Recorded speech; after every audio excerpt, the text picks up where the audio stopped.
prayers of our Divine Mother. Our Divine Mother says the grace and the help are always there for all who aspire for them, and their power is limitless when received with faith and confidence. With always our love and blessings, says our Divine Mother.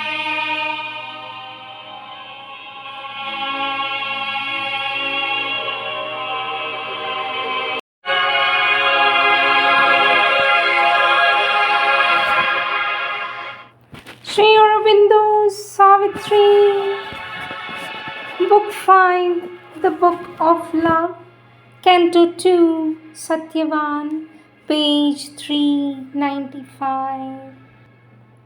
So might she have passed by one chance ignorant roads, missing the call of heaven, losing life's aim. But the God touched in time her conscious soul. Her vision settled, caught, and all was changed.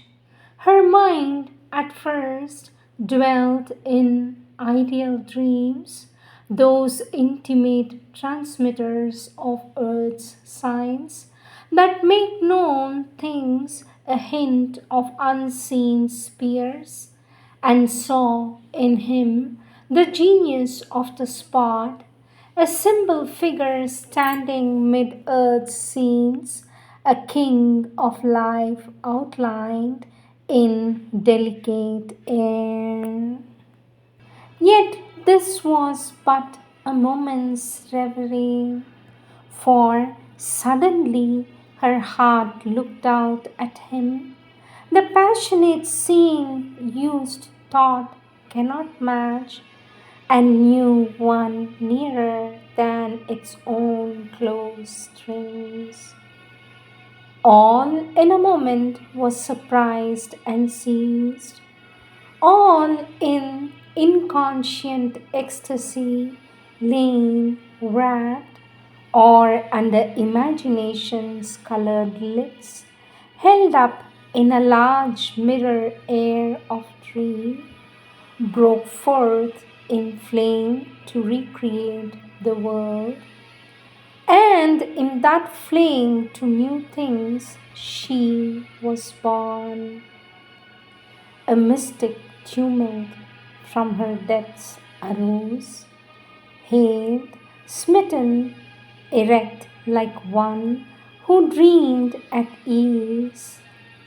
Life ran to gaze from every gate of sense, thoughts indistinct and glad in moon-mist heavens, feelings as when a universe takes birth, swept through the turmoil of her bosom's space, invaded by a swarm of golden gods, arising to a hymn of wondrous praise. Her soul flung wide its doors to this new sun. An alchemy worked, the transmutation came, the missioned face had wrought the master's spell. In the nameless light of two approaching eyes, a swift and fated turning of her days appeared and stretched to a gleam of unknown worlds.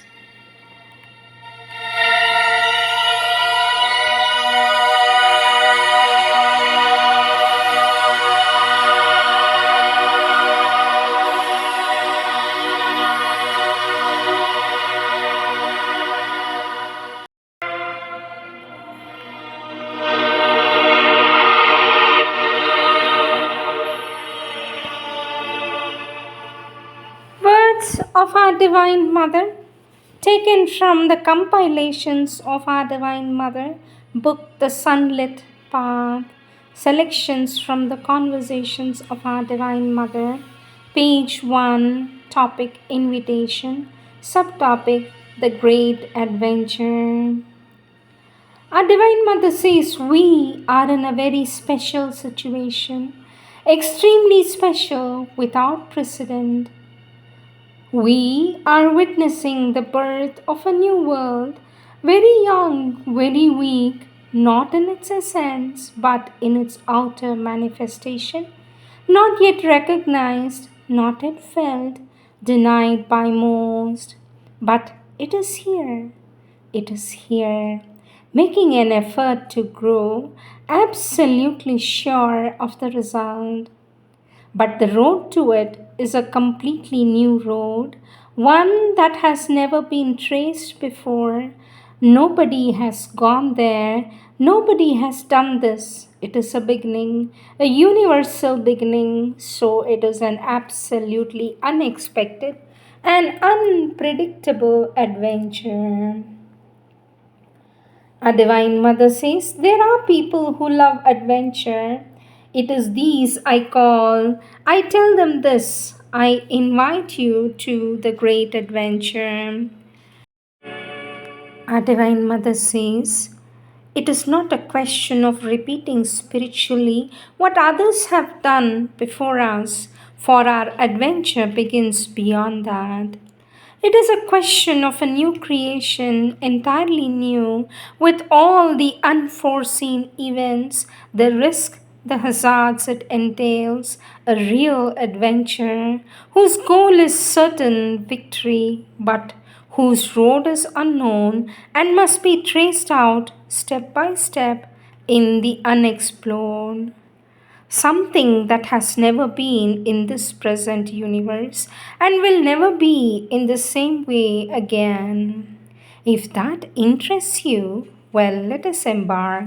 What will happen to you tomorrow, I don't know.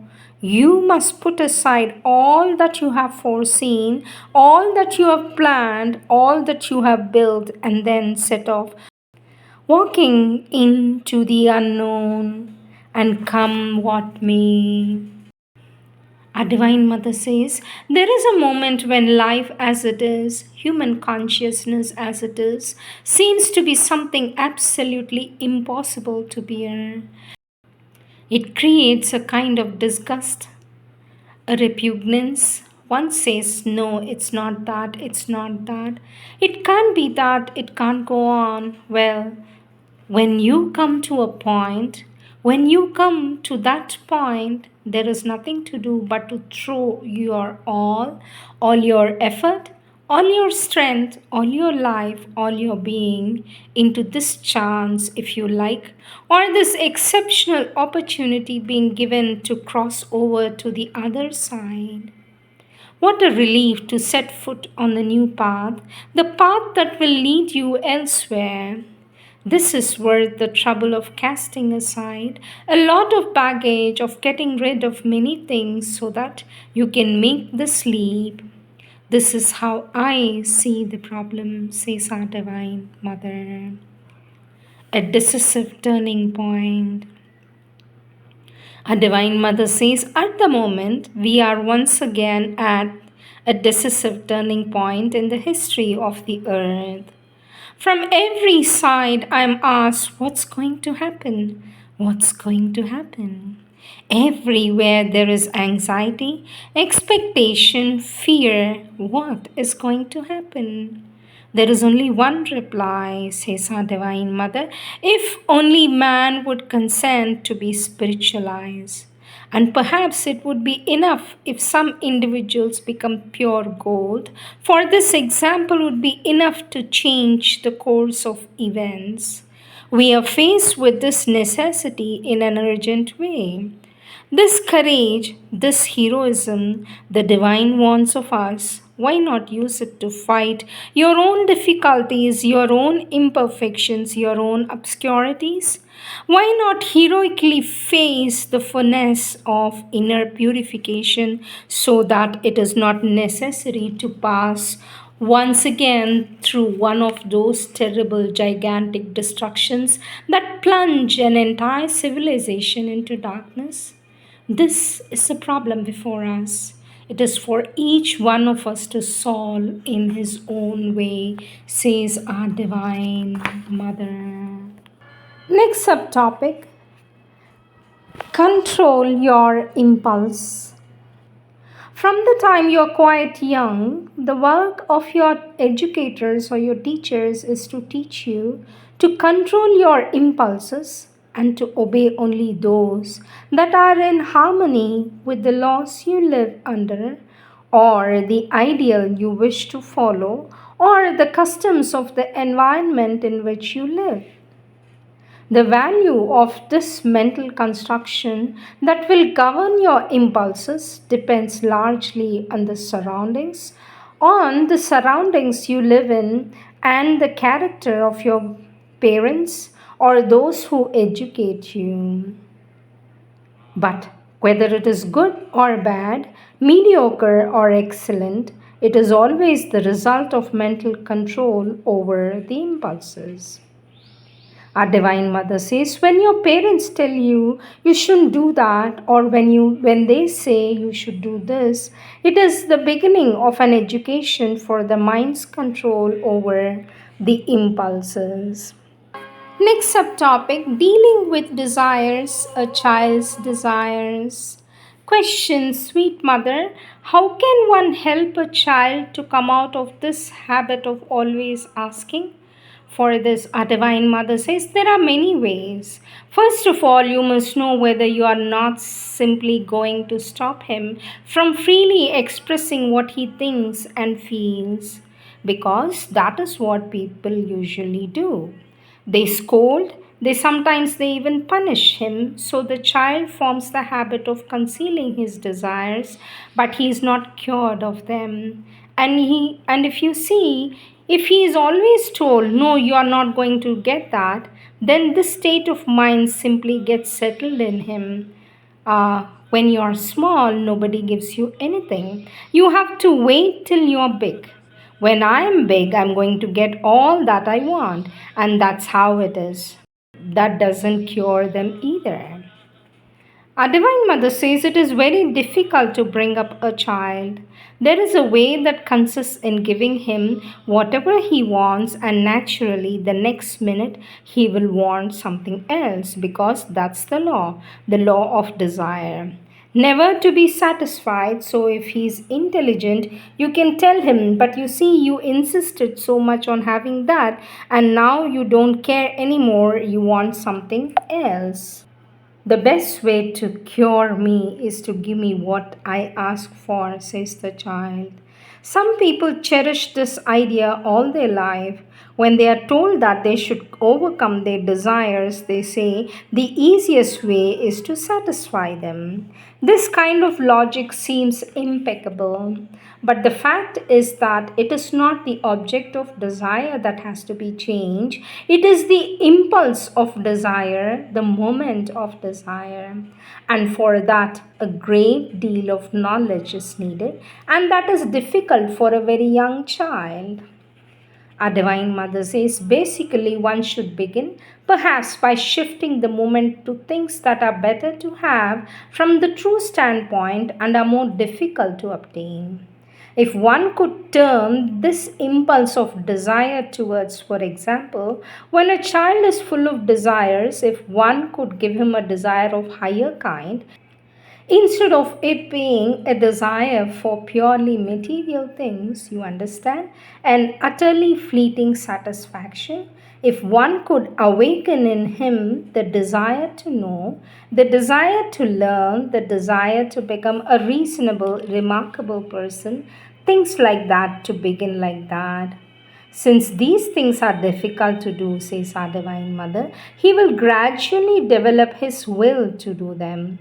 Or even the desire to do something difficult from the material standpoint, for example, to construct a toy that is difficult to make, or to give him a game, such a game of patience which requires a lot of perseverance.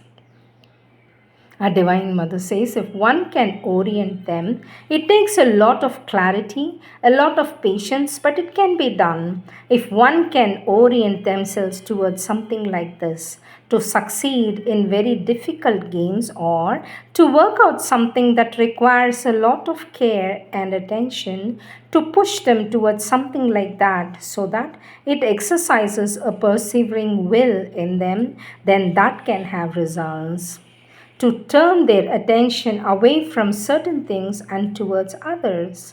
This takes constant care, and it seems to be the way that is the most, I can say, the easiest, because it is certainly not easy but the most effective. Our Divine Mother says there is a sort of inner communion with the psychic being which takes place when one willingly gives up a desire. It gives much a greater joy than if one had satisfied one's desire. Besides, in a general way, almost without exception, when one satisfies a desire, it always leaves a kind of bitter taste somewhere. There is not a single satisfied desire that doesn't give a kind of bitterness.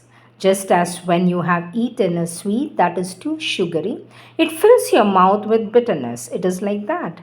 You must try sincerely. Naturally, you must not pretend to give up desire. Keep it in a corner because then you become very unhappy. You do it sincerely. Win your little victories is the next topic. Our Divine Mother says if through an effort of inner consciousness and knowledge, you can overcome a desire in yourself, in other words, if you can truly dissolve and abolish it, and if through inner goodwill, through consciousness, through light and knowledge, you are able to annul the desire, you will be, first of all, in yourself personally, 100 times happier than if you had satisfied that desire.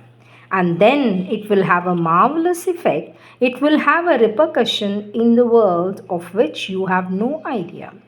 It will spread because the vibrations you have created will continue to spread.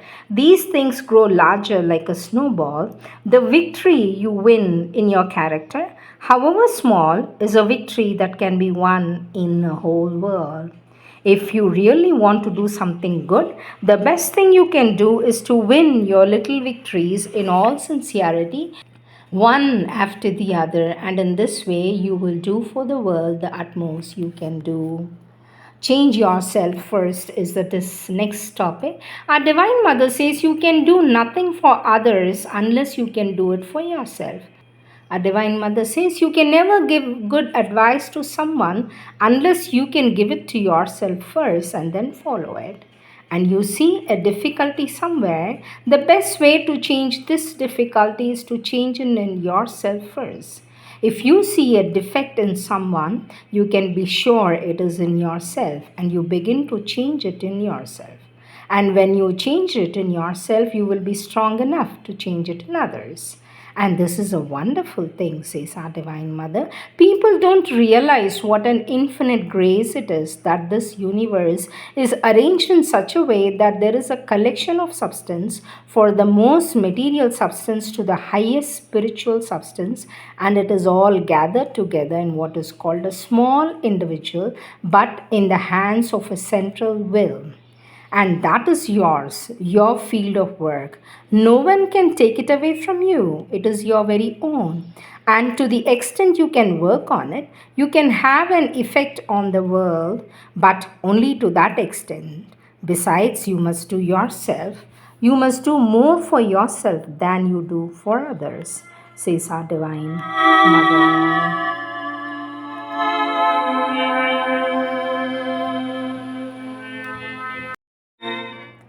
Prayers and Meditations, August 24th, 1914. Lord, it is in a heartfelt gratitude that I draw near to Thee. Thou hast given me the first words of the knowledge I so longed for, and with this knowledge has come effectively the true power in each field of realization. It is only a beginning. It is not an accomplishment, but the road opens, visible and straight. There is nothing to do but to follow it. The wheel is rent in answer to the humble but all powerful effort of the dark days. Grant, O Lord, that the path may be thus lit up for all, and that after having seen clearly into ourselves, there may not be any new difficulties for the knowledge to become conscious in others. Despite everything, a human being, no matter how great, is limited, at least for a long time, by the very fact that he is human, and because even when he is in contact with immensity, this immensity is translated in his outer consciousness from the angle of his own personality. It is very difficult for him not to have a perspective partially obliterated, as it were, by his own viewpoint. But these last obstacles must be overcome, definitely broken down, so that they may no longer be able to rise again. The road must be entirely free, and the knowledge that has been glimpsed become firmly established. Thy grace is with us, Lord, and it never leaves us even when appearances are dark. Night is sometimes necessary to prepare more perfect dawns, but perhaps this time Thou hast placed us in the presence of the dawn that does not pass away. Receive the offerings of our ardent gratitude and our integral surrender. I knew that this notebook would end with the closing of one phase of my spiritual life. That is indeed what is happening. The light has come, the road has opened. With a grateful bow to the laborious past, we shall move swiftly on the new way opened wide by Thee before us. On the threshold of this new field of a vaster and more conscious realization, we bow before Thee, O Lord, in an integral surrender and adoration. We give ourselves to Thee without reservation. Once again, it is Thou who livest in us, and Thou alone. Thou hast once more become the King of Thy kingdom, but a kingdom vaster and more perfect, a kingdom more worthy of Thy rule.